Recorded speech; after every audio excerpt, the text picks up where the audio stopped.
You know that feeling you get when you know you've messed up, and you know you have to go ask somebody for forgiveness? I hate that feeling. That is one of the worst feelings in the world. And what makes it so bad is that we don't have control over that situation, right? The other person has complete control. The ball is in their court. They can choose to forgive us or to not forgive us. And that tension is sometimes what eats us alive when we realize we have to ask for forgiveness.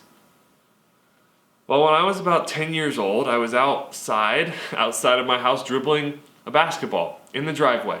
I don't know why I wasn't out back behind the garage where the basketball hoop was, but I was just dribbling in the driveway. And as I was out there dribbling, I dribbled onto a rock. Now, if you've never played basketball outside, when you dribble onto a rock, the ball can go any number of unpredictable directions.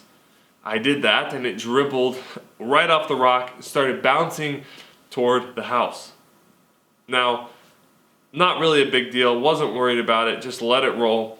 And it headed towards a window in our basement. Now, our basement had these windows that were on level with the ground.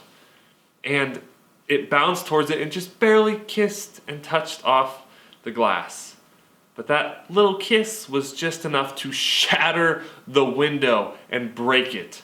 And I was like, so disappointed. First off, I was upset. Like, what? How in the world does that little tap on the glass break the whole window? Like, I know our house was like 100 years old and that window had probably been there for like 40 years at least. But still, why does that little tiny tap, why is that enough to break the window? That's so stupid.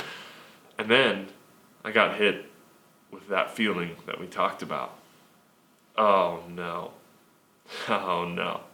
I gotta ask my dad for forgiveness. First off, I have to tell my dad what happened. Then I'm gonna have to ask him to forgive me because I messed up. And so I go to my dad and ask and beg for his forgiveness and apologize and try to tell him that it wasn't my fault when really, I mean, it was. Let's be honest. And, you know, as funny as that story is looking back, in the moment, I was really upset. But I want to ask you a question, and just put this in the comments on this video. I want to know, what is a funny reason that you have had to ask for forgiveness in the past? Could be any number of things, but just list the funniest reason you have had to ask for forgiveness. And we're going to continue this conversation on Saturday. So put your answers to the question, your funniest moment of asking for forgiveness in the comments, and I'll see you on Saturday.